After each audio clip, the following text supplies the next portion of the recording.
Bulb जलाया है, क्योंकि इनके लिए हीट बहुत ज़्यादा ज़रूरी है। इतने से चिकन्स जब उनका चूज़े को कोई इन्फेक्शन हो गया या कोई बीमार हो गया तो वो बाकी सबको भी इफ़ेक्ट कर सकता है। इसलिए जो है बहुत ज़्यादा चूज़े को पहले 10 दिन आपने बहुत ज़्यादा केयर करनी है। इनको गत्ते के ऊपर ही रखना है, डायरेक्ट ज़मीन पर नहीं रखना जाएगा। तो जैसे कि अब 1 माह का अगर ये हो गया तो हम इसको सेल करेंगे 350 में। इसी तरीके है 7000 का ये हमने 100 चूज़ा लिया है और एक चूज़ा जो हमें ये 70 रुपये का मिला है, 70 रुपीज़ का। तो अब अस्सलाम वालेकुम HR वॉइसेस के व्यूअर्स, हमने जो है 100 देसी मिस्री मुर्गी का चूज़ा मंगवा लिया है। ये आप देख सकते हैं कि इस तरह के बॉक्स में आता है। 25 एक साइड में 25-25 का ये उन्होंने ग्रुप बना के हमें 100 चूज़े की ये पैकिंग दे दी है। तो ये जो है एक दिन भी नहीं कह सकते, ये कुछ घंटों का चूज़ा है। मतलब कि दोपहर टाइम ये हैच हुआ था और रात के टाइम हम इसको ले आए। तो अब ये देख सकते हैं कि इसका साइज़ सबसे ज़्यादा इम्पॉर्टेंट ये है कि पहले दिन का चूज़ा या कुछ घंटों के चूज़े का साइज़ कितना होता है। कुछ वीडियोस में दिखाते रहते हैं वो बहुत बड़े होते हैं चूज़े, लेकिन वो दिखाते हैं कि ये 5 दिन का है, हालांकि वो 5 दिन का नहीं होता, वो काफ़ी ज़्यादा डेज़ का होता है, लेकिन वो दिखाते बड़ा है।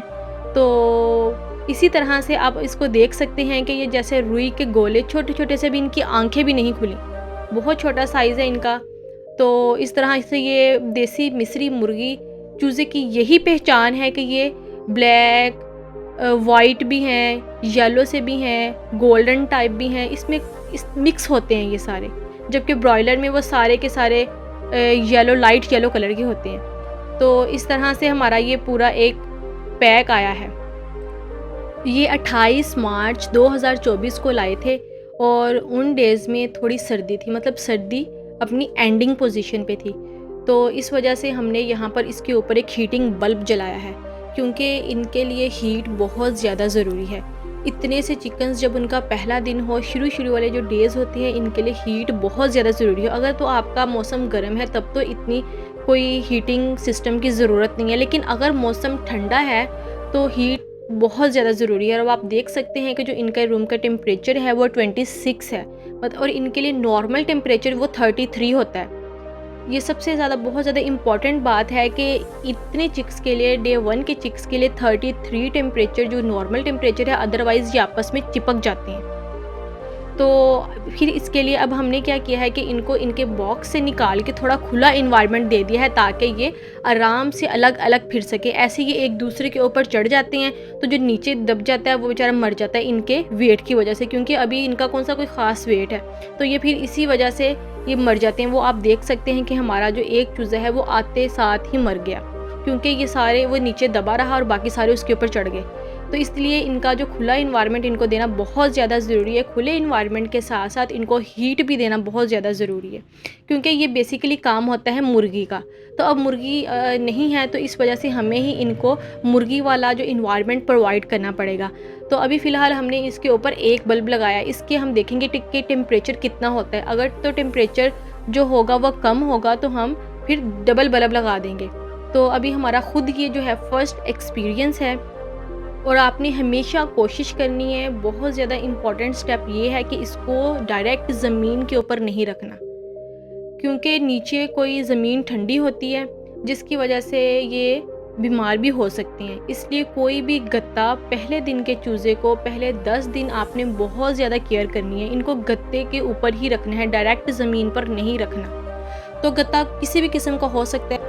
हमने जो नीचे गत्ता बिछाया है ये शॉप से लेकर आए थे, जैसे लेस का गत्ता हो गया या कोई भी चिप्स का गत्ता हो गया, या उसके अलावा स्लैंटी किसी भी किस्म का गत्ता आपने इस तरह खोल के हर जगह बिछा देना है और इसके ऊपर इनको रख देना है। तो और सबसे ज़्यादा ज़रूरी ये है कि इनको आते ही आपने कोई भी फीड या कोई भी दाना, कोई भी बाजरा कुछ भी नहीं देना। सबसे पहले आपने इनको गुड़ वाला पानी, कोई भी मीठा पानी, जैसे सबसे ज़्यादा इम्पॉर्टेंट तो यही है कि इनको गुड़ वाला पानी दिया जाए। चीनी आपने बिल्कुल इस्तेमाल नहीं करनी।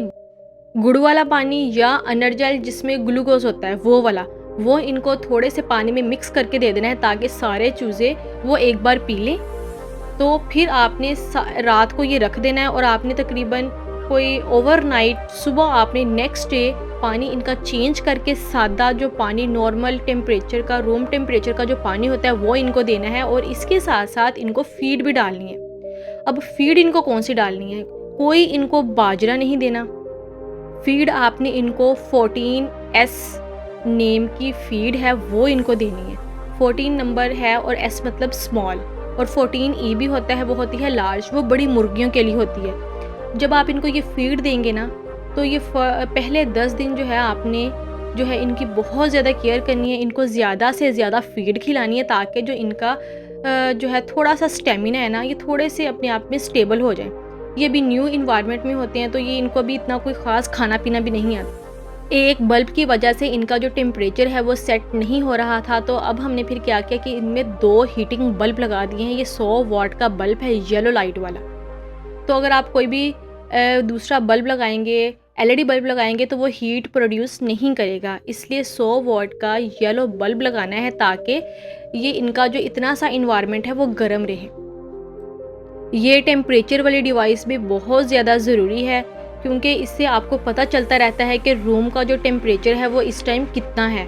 तो आप देख सकते हैं कि इस टाइम 28 टेम्परेचर है। 2 बल्ब लगाने के बावजूद भी 28 टेम्परेचर है, जबकि 33 या 32 टेम्परेचर इनके लिए बहुत ज़्यादा ज़रूरी है। तो इसका अब यही हल किया जा सकता है कि इनको जो है वो रूम में पैक कर दिया जाए। इनको इनकी छत भी कवर कर दी जाए ताकि ये अच्छे से पैक हो जाएं और जो अपना जो टेम्परेचर है वो इसको मेंटेन रख सकें।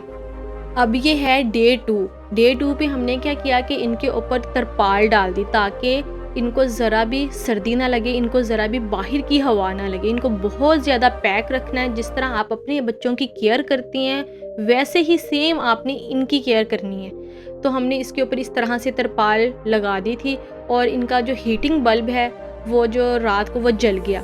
तो फिर अब हीटिंग बल्ब तो नहीं है, तो इसलिए फिर LED बल्ब ही लगा दिया गया, क्योंकि इनको अंधेरे में भी नहीं रखना, इस वजह से LED बल्ब लगा दिया गया है। तो आप देख सकते हैं कि दूसरे दिन पे ये थोड़ा सा एडजस्ट हो गए हैं इन्वायरमेंट में, तो ये अब अकेले अकेले फिर रहे हैं। तो फर्स्ट डे जब था तो वो आपस में सारे के सारे ही चिपके हुए थे। तो इनका जो अब टेम्परेचर है वो भी 30 हो चुका है। तो इस तरह से आपने जो है इसकी टेम्परेचर को मैनेज करना है। अब जो है इनको फीड दे दी गई है, और वो जो था गुड़ वाला पानी उसको वेस्ट करके अब सादा जो पानी होता है नॉर्मल रूम टेम्परेचर का वो दे दिया गया है। और इनको जो मैंने आपको बताई थी 14S फीड वो देनी है। डे 3 पे इनको जो है हीटर लगा दिया गया है, क्योंकि इनका हीटिंग बल्ब जल गया था और बाहर जो हल्की हल्की बारिश भी हो रही है, तो रूम का जो टेम्परेचर है वो बहुत ज़्यादा ठंडा हो गया था।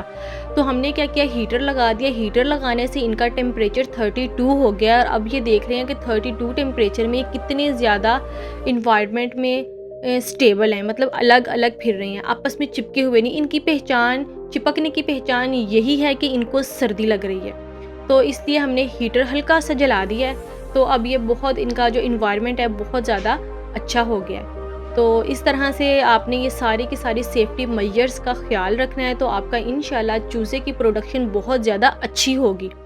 तो नहीं तो अदरवाइज़ अगर आपने सेफ्टी मेजर्स का ध्यान नहीं रखा तो अनफॉर्चुनेटली फिर ये आपके चूज़े मर भी सकते हैं।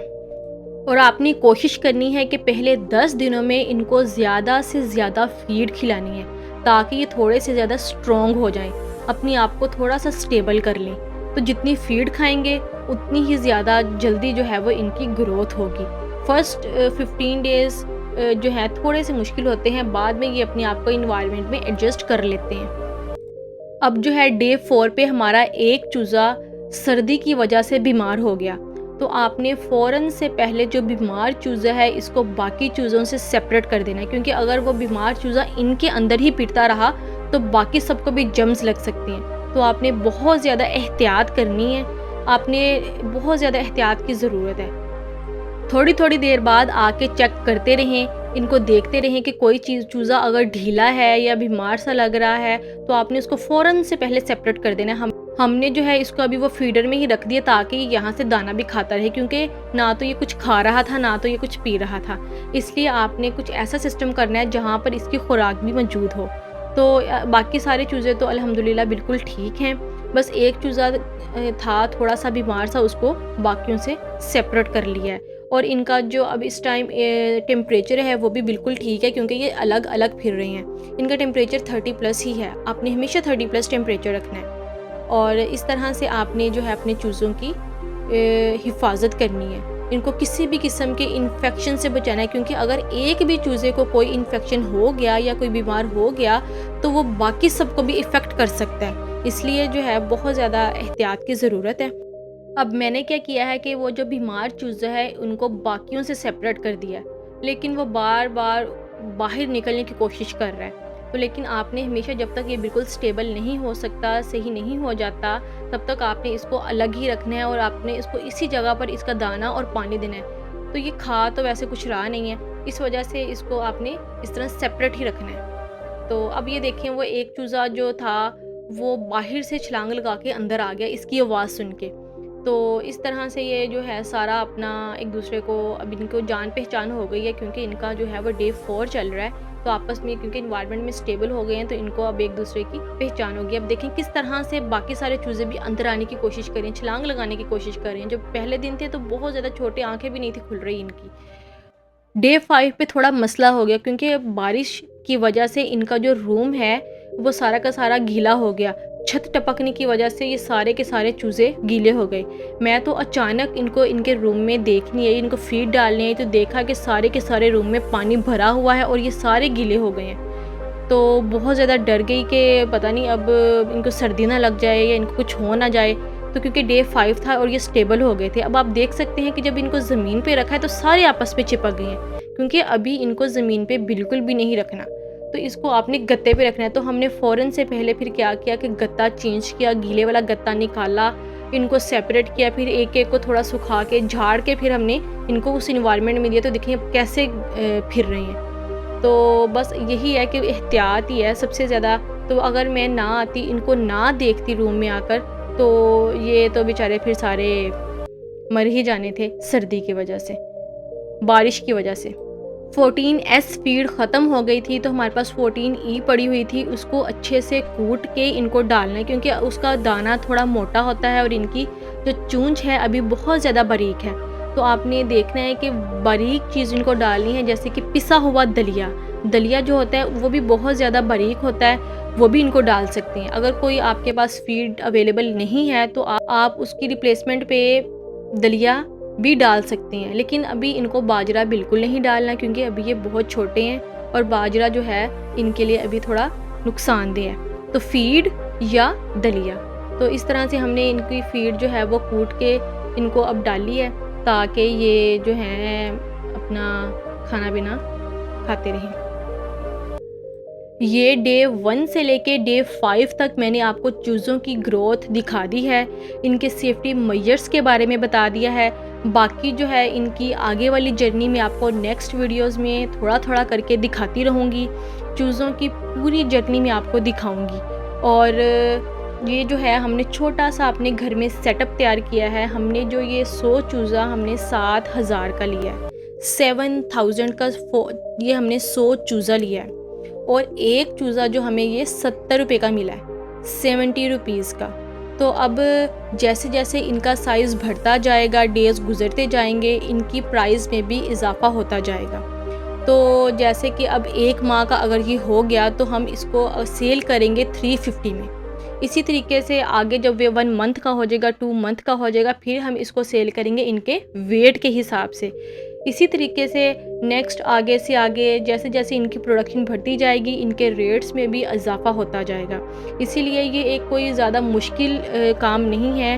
हर कोई अपने घर में, अगर आपके पास कोई फ्री स्पेस अवेलेबल है तो आप ये अपने घर में सेटअप कर सकते हैं। जो लोग फ़िलहाल अपना कोई काम नहीं कर रहे, ये तो एक पार्ट टाइम जॉब है, तो आराम से जो है एक इंजॉयमेंट वाले माहौल में आप जो है वो खेलते खेलते ये बड़े हो जाते हैं। तो हर कोई वैसे ये सेटअप मेरे ख्याल से कर सकता है। इतनी चीज़ों को तो हर कोई पाल सकता ही है। बाकी मैं आपको आगे आने वाली वीडियोस में इनकी जर्नी दिखाऊंगी, तो stay connected with HR voices. अगर मेरी वीडियो अच्छी लगी हो तो मेरे चैनल को सब्सक्राइब करें, वीडियो को लाइक करें और बेल आइकन को प्रेस करें। Thank you. अल्लाह हाफिज़।